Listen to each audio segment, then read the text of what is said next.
beautiful Friday. It's Friday. Yes, it is. I love Fridays.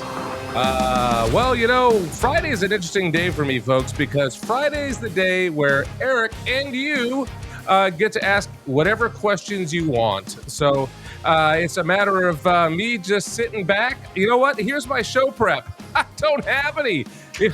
That could be a little dangerous for me, but it is what it is. I love Fridays. And I always go to contact@craigbouchonshow.com. Contact@craigbouchonshow.com. We'll be back. Don't miss this show. It's going to be interesting. I have no idea what we're going to talk about, and I have no idea what I'm going to say. We'll see you in a moment.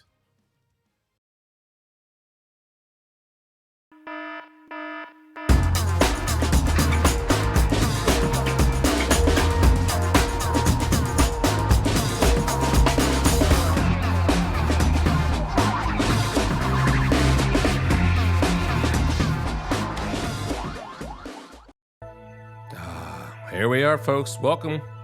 Today's a great day. It's Friday. We're rolling into the weekend. It's going to be a great weekend, I think. A lot of you out there are going to have time to spend with your family, I hope. And if you don't, that's not good. We got to spend more time with our families. And those of us who have to work, I will be working. Eric will be working. Many of you will be working. You can go back and listen to all the archive shows. That'll make your weekend go by fast.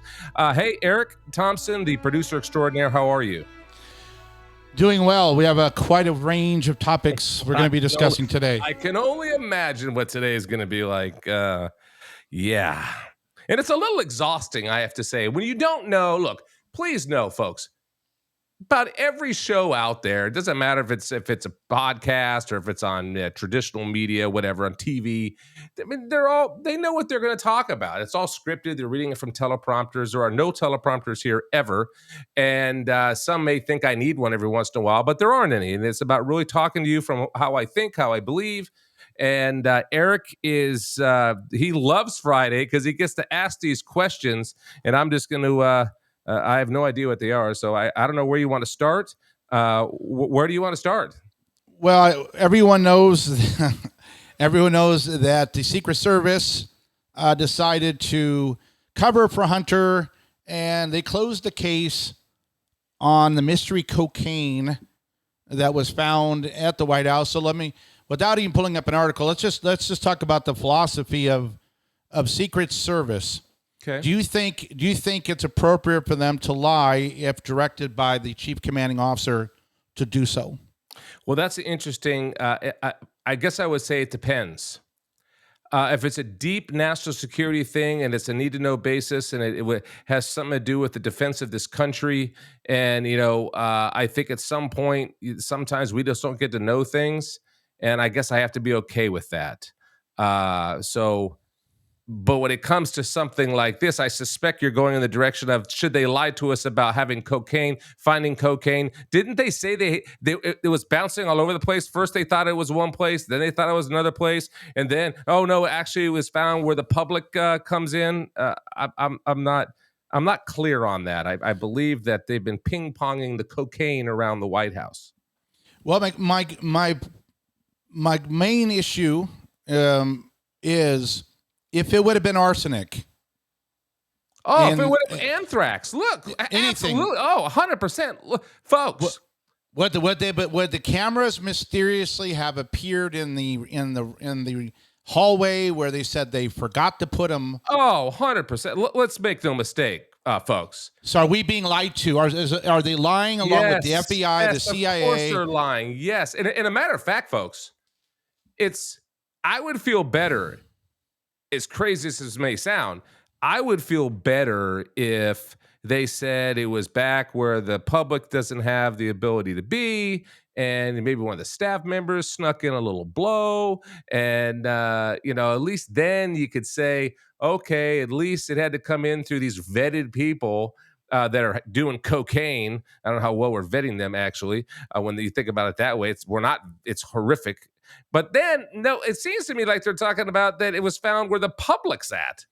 Now, they changed it again. Then it was where there was an entryway where all the a staff would come through, and Okay. in the end, they just didn't have those darn cameras Yeah. where it's the kind coke of like happened to an be dropped off. Epstein thing, isn't it? And it was weird. It's kind of an Epstein kind of situation. There's cameras everywhere. Could you imagine? Just think about how many cameras there are in the White House.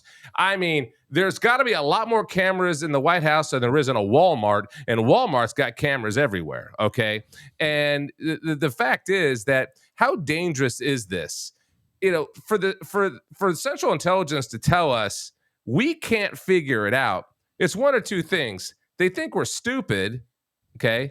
Because I believe they can. I think they did. I think they're not telling us. And is that a lie? Yes, it's a lie. Is this a national security issue? No, it's not. Until they said. See, it's not a national security issue if Hunter Biden's doing blow. Okay, it's not. It's ridiculous. It's sad. It's pathetic. But it's not really national security. It is national security when they say they can't find how it got in there. It's the opposite. As they're trying to protect the Bidens and Hunter, they're exposing that they're horrible at protecting the White House. I mean, somehow, some way, this white powder gets into the White House and they can't figure it out. Absolutely horrible. And to end that subject, the thing on social media, the Democrats, which I really am calling Marxists at this point, they don't have a problem with closing the case because it really wasn't a big issue. Of course not. It's not a big issue that white powder substance got into the White House and no one knows how it got in there. What? Folks, we talk about this every day on the show. These people are absolutely, it's getting worse, it gets worse. But hey, that's okay. Look, 24 elections coming up. These people are just, they're imploding right in front of us, quite frankly.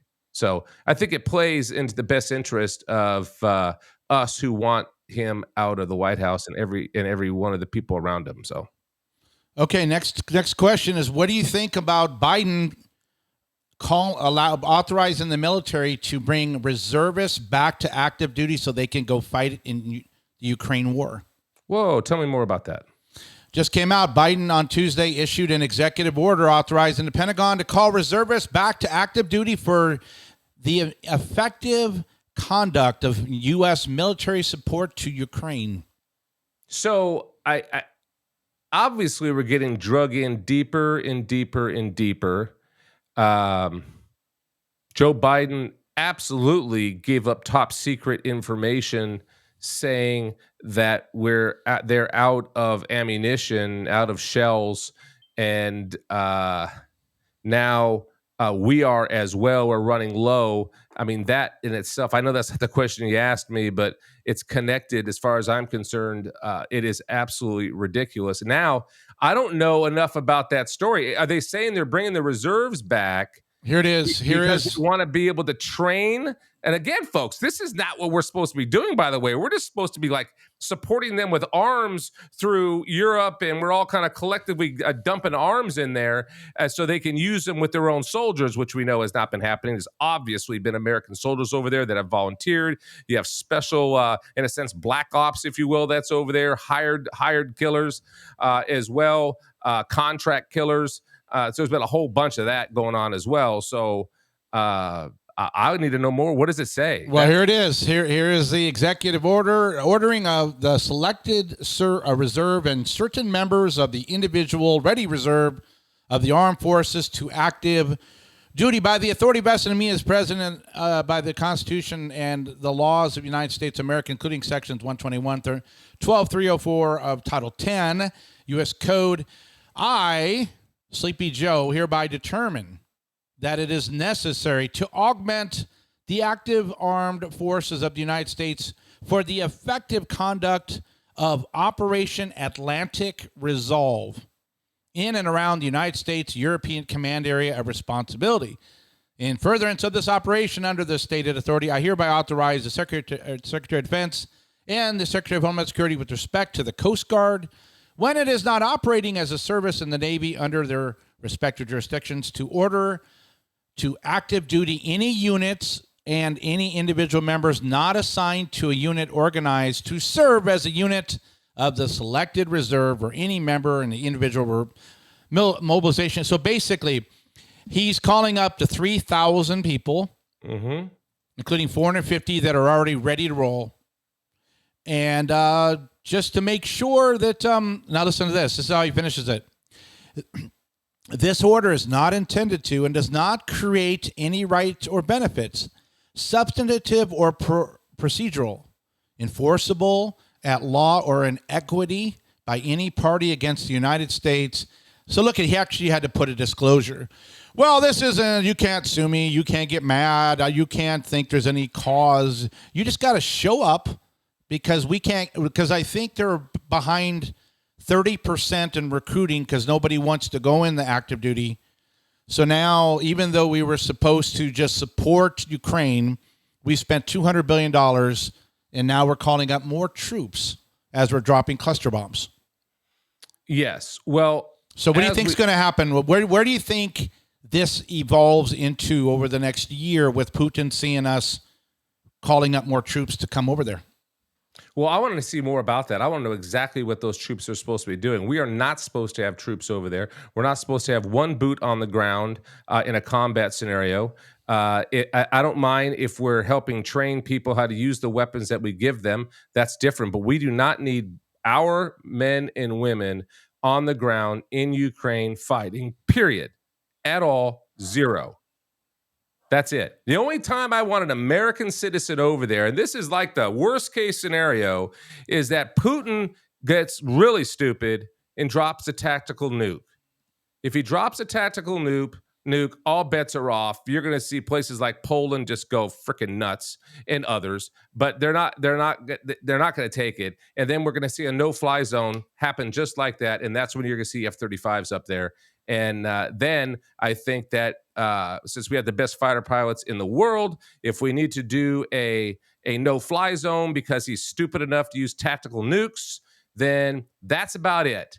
I would be willing to team up with the rest of the Europeans in an Air Force type of scenario to shut down the airspace over Ukraine if he did something like that. If he used chemical warfare, something like that. If he did something super egregious that is going well beyond this stupid war that they're doing right now and the type of mechanics that they're using in this World War II technology and real an old way of fighting. Really, it's the way that you really don't need to fight anymore. Quite frankly, people are stupid. Why would you go boots on the ground? No, you get in there. You do an air only for air protection. That's it. If it's a no-fly zone, I'm in. And that shut the war down, period. Or it escalated. But the fact is, the only thing I believe is that if he moves it to that next level, then we're really in a full-scale war. Right now, we are just, I guess it'd be a proxy war, or we're just giving arms, which I don't agree with 100%, by the way. I think that Zelensky is going to be held out to dry. I think Zelensky is the useful idiot for them. And I don't see the outcome clearly of what's going to go on in Ukraine. Ukraine's history is so bad; it's so checkered. It has so many crooked things that go on in that country for a very, very, very long time. It's going to be, no matter how it ends up, it's not going to be clean. And then if it does, let's just say Zelensky pulls it off. Now, let's make no mistake, Mr. Green fatigues. It's ridiculous to see him in those fatigues. Yeah, he doesn't have a suit, does he? I think he needs a suit. He wears fatigues all the time. You could ask him to a white collar event or a tuxedo night, and he'd still wear the green fatigues. Why he's acting? He's got to stop acting. Sorry, I'm going too long on your. I know you don't want my answers to be this long, but it's no. I mean, this complex scenario, and I'm in for a no-fly zone if we had to, but that's only if Putin does something really stupid, like I mentioned. There's up to 10,000 people a day crossing our southern border unchecked. Yes, and we're that's an invasion. And yeah, but we're not. But Biden didn't call up anybody to go to our border, but he's sending them over to around the military facility in Europe. Yeah. Just to me, it is the fact that our borders open and this is happening it's treasonous to me. But I don't know how severe you think it is. It's part of this what we've talked about every day. This master plan that they have. We hear the saying, "A death of 1,000 cuts," right? Or you're being hit from multiple directions. That's what they're doing. They're trying to weaken us at every single point. And I'm a huge believer. You didn't ask this question, but I would say that I want to see these politicians prosecuted for treason. I am fed up, just like you folks, that we the people have to put up with the most obvious crooked political world that we're seeing today. And the very oath that they take to uphold the Constitution is not upheld, and that's our sovereignty. But yet, to your point, Eric, we will go and support and protect the sovereignty of Ukraine. 200 billion. What could $200 billion used correctly? What could that have done for America's infrastructure? Well, there's a tremendous amount of the infrastructure of this country. The bridges are falling apart all over the nation, and I don't know the calculator math on that, but it has to be a tremendous amount of infrastructure improvements that could happen for $200 billion. And as a matter of fact, we need to have someone on from the government or even a state government. We'll reach out to some people in Tennessee or Texas or wherever and find out, what does it take? What is the infrastructure costs? What can you do with $200 billion? I don't know, but I suspect a lot. Well, especially when we're printing it or borrowing it from China at interest, and then we go and give it to Ukraine to launder it. I think some of it's trickling back to Big Joe, man. You got to think about it. BlackRock, JP Morgan, corrupt politicians. The war in Ukraine is a laundering money scheme at some level. It is absolutely the industrial war complex. They are loving it, and look what we're getting rid of. I mean, cluster bombs. We're getting rid of cluster bombs. I mean, they're kind of looking at this as like a giveaway, like a Salvation Army giveaway. I don't know if we get to write it off on our national taxes, off our debt, but all this stuff we're giving to Ukraine, this is old stuff, sitting back and collecting mothballs. So let's make no mistake that they're not getting our tier 1 stuff. There's no doubt about it. We're giving them a lot of old things, but that stuff has value. We should be able to write that off against debt somewhere. Okay, this one I thought was interesting. Here is how the left looks at our number 2 enemy in the world. I think China is our biggest enemy, but I think George Soros is the second. Okay. What do you think of Democrat Representative Sheila Brown Jackson Lee calling Soros an American patriot? She is. Here she is on the God, we have to hear this. Oh, she's a dream. She's from Texas, right? I think she's a Texas. Absolutely. Where's her hat? Let's see. Here we go. Let me ask you this. First of all, we have accusatory commentary of Soros. Oh, there goes. Let us not put an individual that is not here, a contributing American, and jeopardize his life for always throwing his name out in the most ugliest of way. I am offended by that. Mr. Soros does not deserve that. He is an American and a patriot, and he also comes from a minority community, one might say, and you create a dangerous situation. That's unfortunate. Okay, there you go. So George Soros, who with his uncle went and picked up the items of Jews that were taken away to the concentration camps and sold them, and told CBS years ago he didn't feel bad at all about it. And he's funding the district attorneys, which are allowing criminals to run rampant in our nation. What do you think of Jackson Lee and AOC and all them saying Soros is actually a model citizen and a patriot? Yes. To them, he is. This is why these people have to be removed from office. We can't forget that all the attorney generals around the United States of America that George Soros backed, that are anti-constitutional lawyers, they swear an oath to uphold the Constitution, backed by this patriot that Sheila Jackson Lee is talking about. She's offended for him. But yet he doesn't promote the Constitution. He actually has people in office that he backs that become attorney generals in liberal states who actually break the Constitution. So again, these people just need to keep flapping their mouth, because 2024 is coming, and these people are going to rue the day because the American citizen is coming. As long as we rally together, folks, as long as we work in lockstep, okay, and we unite, we will win in a landslide. If we don't, make no mistake, the enemy is going to do everything they can to steal this next election. Make no mistake about it. Okay, we got to take a little break here. A little Okay. reset. Very good. All right.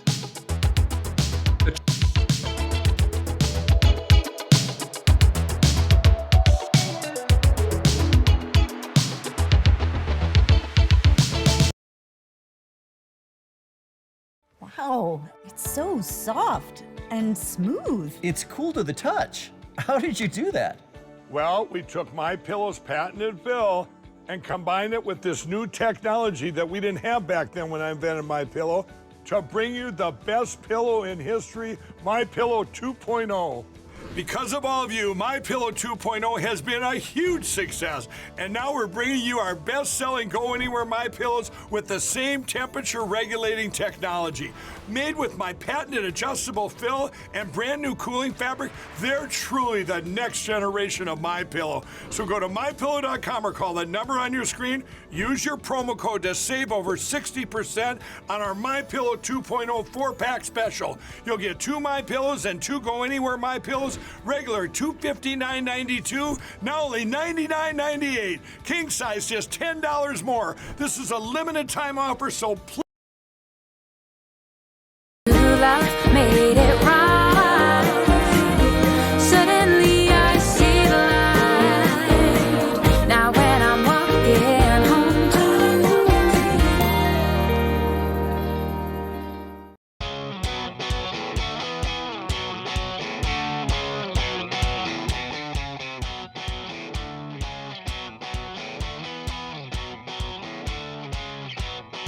Welcome back, folks. Craig Bouchon Show. The truth is not hate speech. You see it right there, right over my shoulder. That's our shirt, by the way.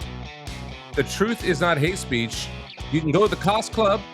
You can go to the Cost Club and purchase one, and it does help us at the show. And wear it proudly, by the way, folks. It comes in all sizes. There it is right there.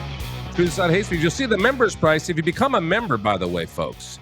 You get to buy the shirt for less money, and you get to buy everything on the Cost Club for less money, and American-made products or friendly nations. Fact. We're not going to be taking and building things from these foreign countries that hate us. So truth is not hate speech. Okay, today's one of those dangerous days for me because my show prep looks just like this. It looks like if you could read Biden's brain. That's it. That's what Dangerous. it's like. Dangerous. Blank, and all they do is have a teleprompter and he just reads it. Okay, Eric. all right. We've spoken about this before, but for the new people watching, Yeah. on this idea of prosecutorial discretion, which Soros requires his district attorney candidates who are going to run to agree to abuse it.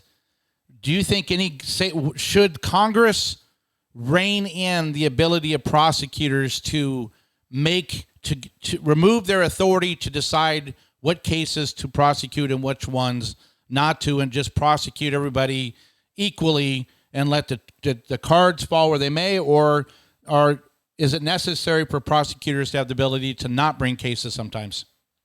Well, I do think that it's important that prosecutors have the ability to not bring cases sometimes when the judicial system is operating the way it's supposed to operate and has constitutional minded following attorney generals in each office.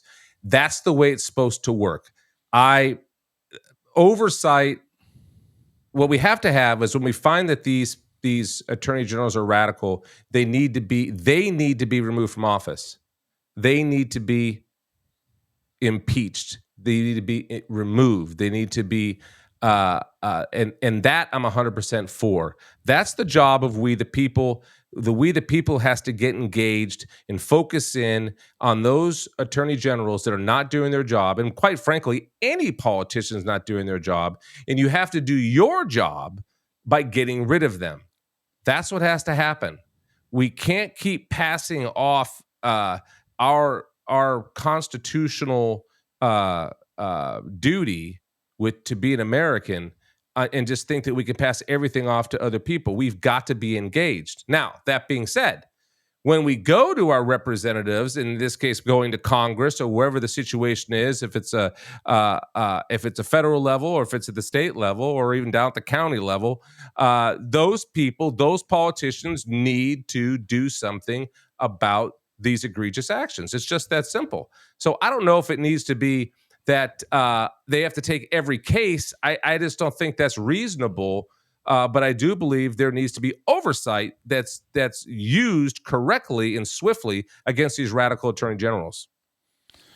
And this reminds me of in the Bible when church discipline is laid out. If someone is in sin, you go to them one-on-one. If they don't listen, you go to two on, bring other people in. And if they eventually say, I'm not going to follow the rules, then they get removed by the church corporately. And that's not happening in most churches. Do you think the average person just doesn't want to get their hands dirty and actually do their job? If it's removing a judge or removing a guy in sin in church, do you think the average American just doesn't have the guts to stand up and say, we got to kick this judge out because they're violating their authority? What's the problem? I think it's unfortunate that in both instances you're talking about, I think the average American is frustrated. They're beat down. I think the average American has given up the power that they really have, because quite frankly, they've been beaten down mentally, and in some cases physically, to a point where they just don't have much fight in them anymore. And they want somebody else to fight for them. And so the enemy takes advantage of that. I mean, that's the whole point of American is to get people to show up, get people to sign the oath, get people to unite together. If there's going to be any type of collectivism, because I don't like collectivism, but if there's any type of people that are going to get together, they need to get together in the defense of the United States of America, in the defense of their communities, in the defense of their families. Okay. And, we have to understand that this country was founded as a republic. It's not top down. All around the world, the rest of the countries are top down. We started as small little communities that became townships, that became cities, and cities became states, and then states became government. It all started with the individual. It started with the local people, with the families. And so people need to get the courage. Yes, for sure. I think many people are afraid. They're afraid to lose their job. They're afraid to make family members upset that may not agree with them. They're afraid that something could happen to them if they stand up. They saw what happened with Antifa and Black Lives Matter. It freaks them out. They're worried. They see that the police weren't there. They saw that these communities were like Chad and Seattle and all over the country. We could list them all, where these towns were burned and these communities were burned and these small businesses were burned, and the people tried to stop people from burning them, and they got beat up, and there was no one there to help. So that's how it happens. When they see that, and that's what democracies do. That is not supposed to happen in a republic. This is a nation of laws, not mankind. nation of laws. The tyranny is when you're not represented.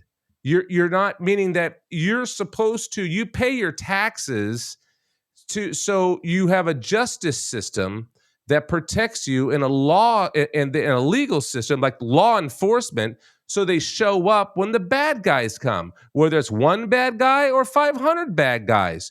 That's the whole point. And since, Eric, that has not happened and people have been abused for too long, I think people lack the confidence. Too many people lack the confidence to stand up.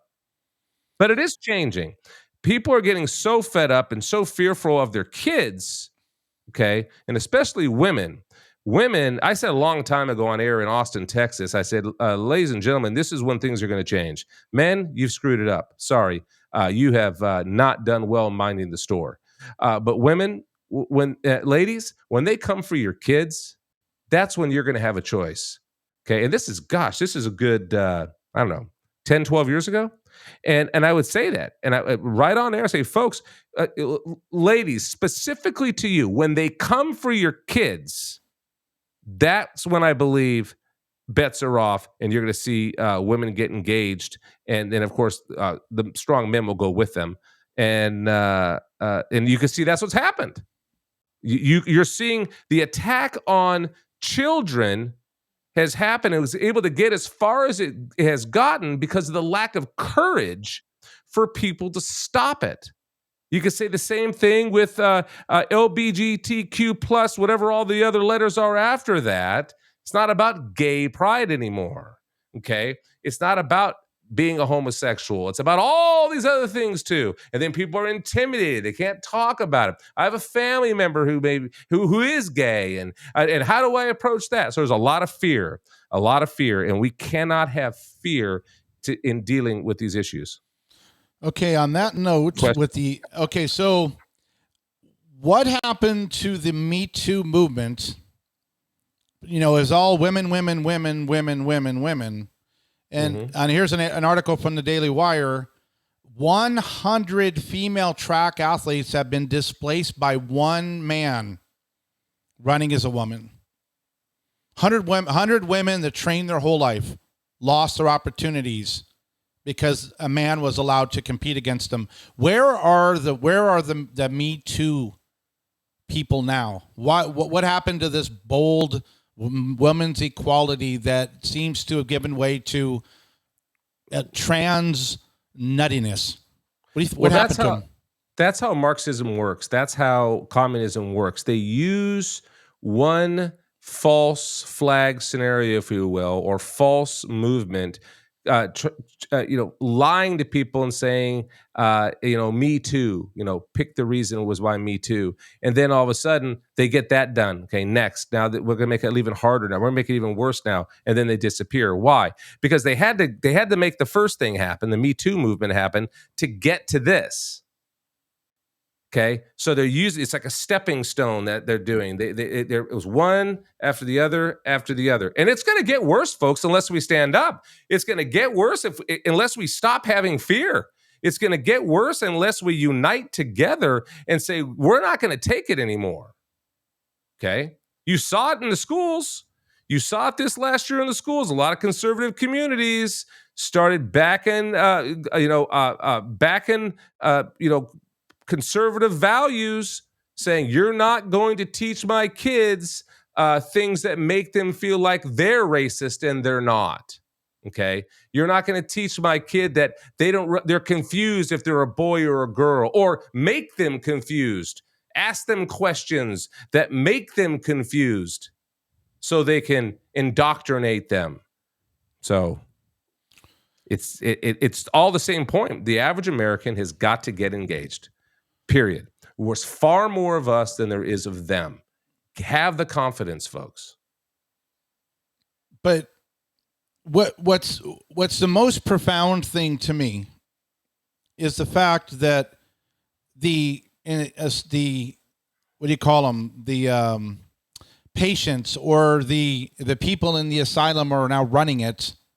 Right, the inmates are running the asylum. So what do you think? This is a general philosophical thing, but why would have you? Because you'll say there's 70, 80 million people, right wing people, or people that are MAGA plus, Right. Why? How do they send their kids, or how do they tolerate this insane idea that people, they want to change their genders or come to school as a kitty cat? Why is that? Why don't they just go to the school board and say it's not happening? I guess I know there's people grumbling, but I don't see the action of saying this is not science. This is social engineering, a social contagion, and we're not going to do it. I'm mystified by it, that this apathy. Right. Well, look at the state of California. There's a perfect example of it's a state that is imploding right in front of our eyes. You have people, instead of standing and fighting, they're leaving, right? They are protesting with their feet and with their pocketbook. They're leaving. And so they believe that they're fighting back by leaving the state that really they love, and they're going to places like Tennessee or Texas or Oklahoma or Florida, Mississippi, Alabama, more the Bible Belt, if you will. And it goes back, really, quite frankly, to Christian safe zones that we talked about the other day on the show, and we'll cover more. People they're retreating, is what's happening. And I believe, I call those people refugees. Okay, they're leaving the most powerful states in this country, but the most powerful state economically is the state of California. So they're not standing up because they believe that there's no way for them to stand up. They feel outnumbered. You come to a state like Tennessee, you do see them stand up. You go to other states where let's just call them Christian safe zones, they are standing up and they are pushing back. It's in these states like California, New York, Illinois, Oregon, Washington, those states, which are heavily populated states, and they are being very effective in getting rid of patriots, getting rid of pro-America people. So they're in effect taking ground, because that's the war. We're in World War III, and the enemy has infiltrated us and indoctrinated too many of us. So those people, they feel outnumbered, Eric, and they're leaving. There's not enough of them to go to the school boards anymore. They're leaving in droves. And the ones that are left who don't have the money to leave, they're so outnumbered that if they said something, they'd be fired from their job. And it's so unconstitutional that that's happening. And it goes back. So you should be able to speak when you know you're being oppressed, and fight back, at least with your protests and your words, but they'll fire you in a place like California or New York. So it's fear. We have got to figure out a game plan to go back in and take that ground back. Because otherwise, Eric, unless you're in a Christian safe zone in the U.S., you're not going to see people push back. And it might end up that people will become radical. The only ones that are left will be so extreme because they feel so oppressed, and they feels like there's nothing else that they can do. And then you could see some extreme violence. Okay. A lot of people wanted to leave. Like, it took us a long time to get out of California. Right. And a lot of people that are leaving California, et cetera, were planning on buying a home when they got to Tennessee, but they can't because the interest rates have been going up. Well, what do you think of the Fed saying that they're going to need to do 2 more hikes before the year's up? What do you think that's going to do to the economy? Well, this is what happens when we have a global economy. This is what happens. And this is a very complex situation. There is not one simple answer because there are so many strings attached to the dollars that are spent in this country, and the quantitative easing that we've been doing, and the trillions, roughly $6 trillion we printed in just the last few years. What happens to the auto industry? What happens to the auto industry and mortgages if interest rates go up another 1 or 2%? Right. Well, the Fed is working against the average American, especially the poorest among us. They need them to look. The Fed thinks it's good news when unemployment goes up. Right? presidential, the office of the president thinks it's good when it goes down, right? Most people would think, well, hey, unemployment's down. That's great. Hey, the dollar has more value. This is good for America. Folks, you can now go to Italy and buy a Gucci watch for far less money because the dollar has so much strength. Matter of fact, when I was a kid, my grandparents would fly on Pan Am Airlines, and they'd go to Italy because I'm half Italian, and they were complete 100% Italian, and they would come with the powerful U.S. dollar. This is before NAFTA and all this globalism. And the U.S. dollar, they'd fly over there on Pan Am, and they would bring back all this beautiful gold, Italian gold, everything for far less money. Today, no. And it's because the Fed, it's a global economy now. That's the death of the U.S., is that this globalism is now sucking us into their debauchery, their lack of wealth, their inability to produce their natural resources. They don't have the intellect to invent like the United States of America has done. China is a thief of wisdom. Doesn't have its own. It's very, very good through Sun Tzu's Art of War. Don't get me wrong. But when it comes to living in the now and inventing and creating things through, they can't do it because obviously they haven't. It's all through theft. So the Fed is not the friend of the average American. The Fed is the friend of Wall Street. The Fed is the friend of banks. And this is all being weaponized against the American citizen. Folks, that's why you're seeing the digital dollar. That's why you're seeing commercials on conservative stations. Buy gold. How many times do I get hear buy gold? Oh, I know. Everybody needs to buy gold. Maybe I'll be saying it soon. I'm sponsored by Gold Southwest. So what does that mean? Those are warning shots. Okay, so the Fed is not your friend. But it's very complex on what it will take to, what do we have to do? We have to audit the Fed, right? How many times have you heard audit the Fed? Well, we're not going to audit the Fed because if we did audit the Fed, oh my gosh, the king has no clothes. It's a house of cards. I hope that made sense. Okay. Well, then I agree with you. All right. Okay, we're going to switch gears back to the open border. Hey, real quick, Matt Walsh just put out a little bit ago, Biden has reportedly spent 353 days, 39.2% of his presidency on vacation. Just a little snidbit. Go ahead. How many days? 353 days, almost a year. 39.2% of his presidency on vacation so far. That's good. Well, yes.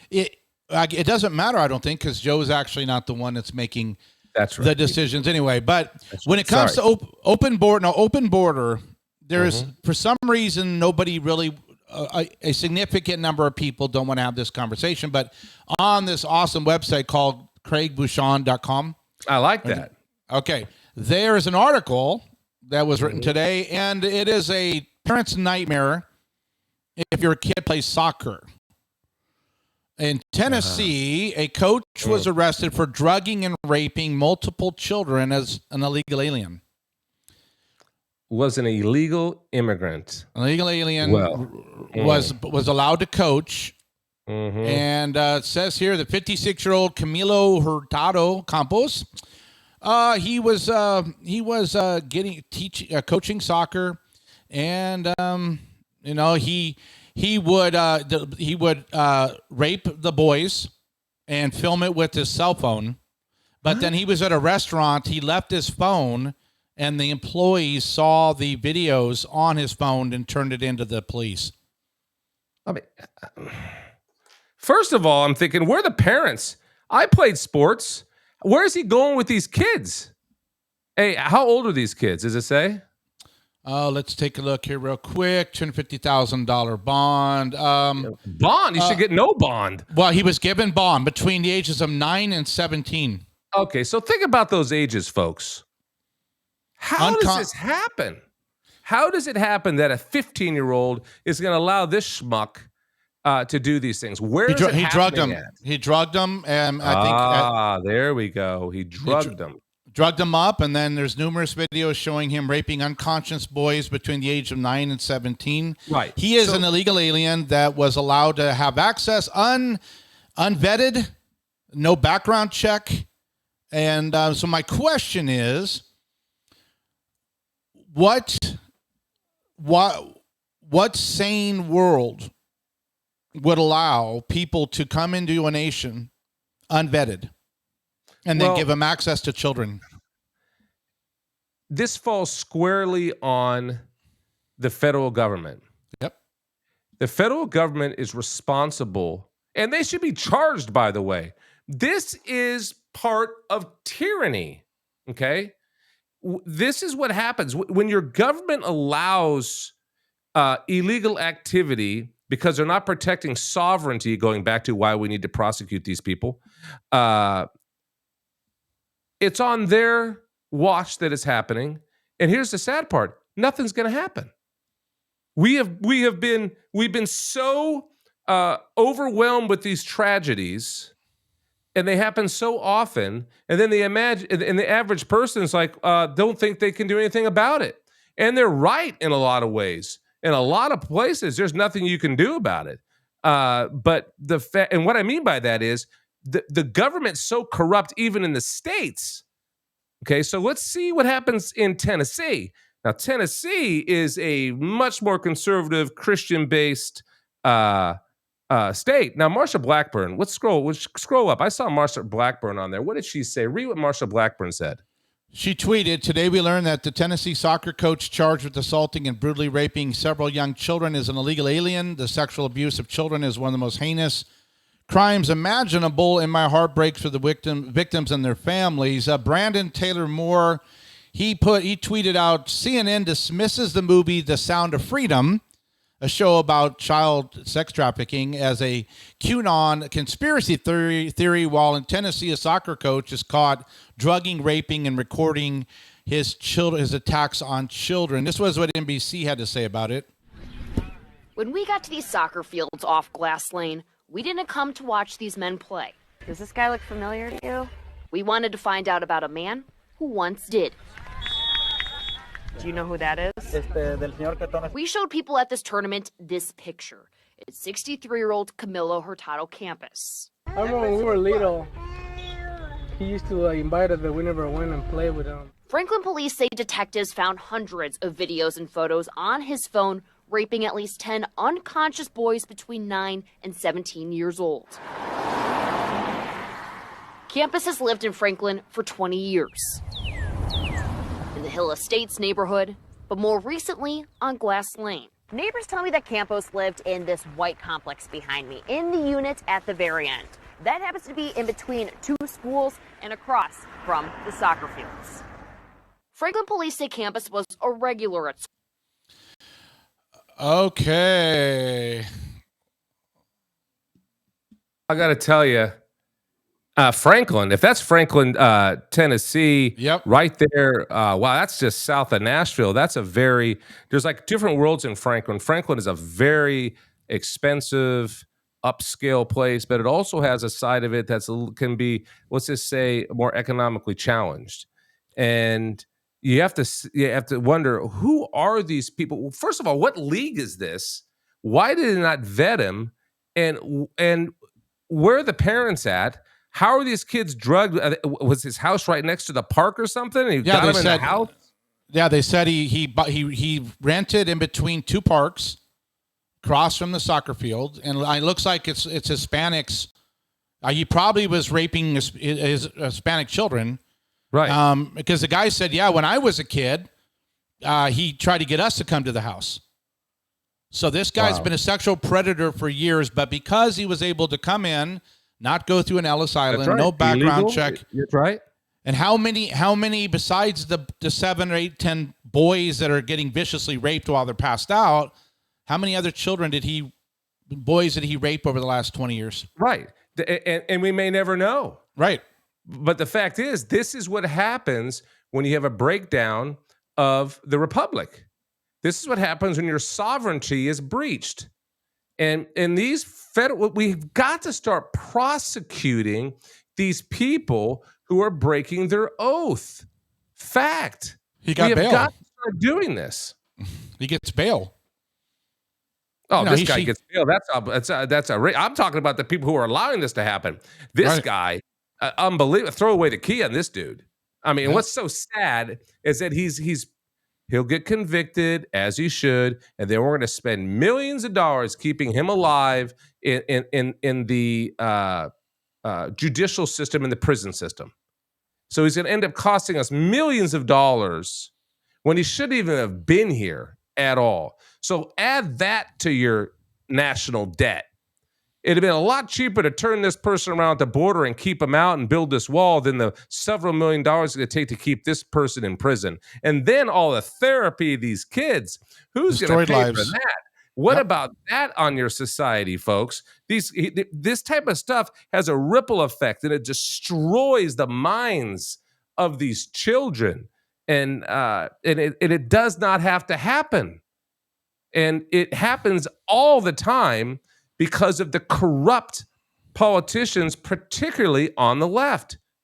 Period. It's just that simple.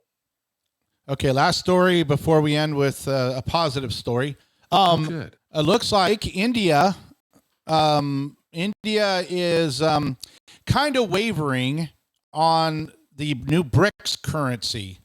Yes. Now, Yes. for those who don't know, BRICS is Brazil, Russia, India, and China. It's an acronym for the World Economics of Brazil, Russia, And India, South China, Africa. and South Africa now, which in 2010 includes the letter S for That's right. BRICS. Yep. So according to the Watcher.guru,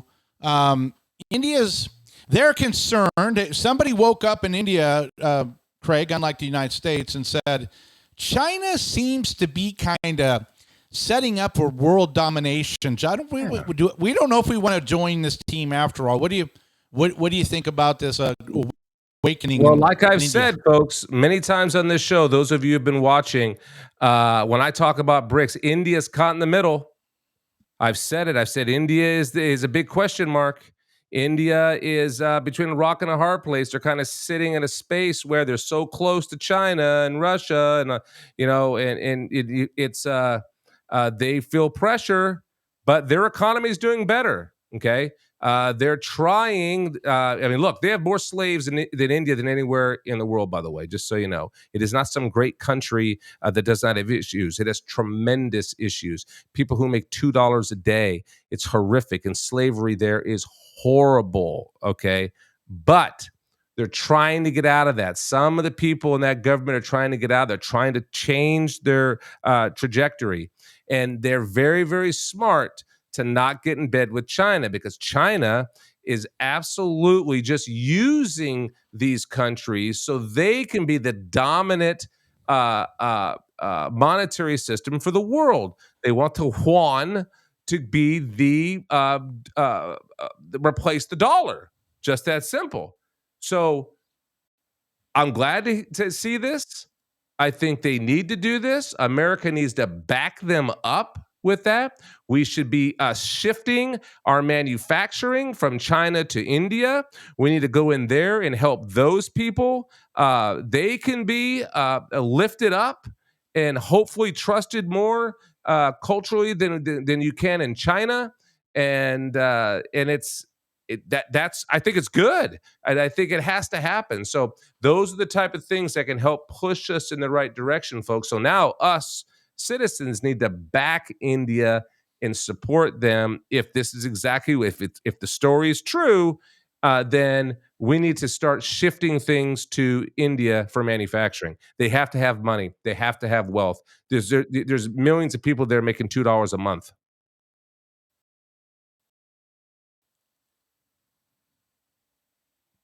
Oh, did I lose you, Eric?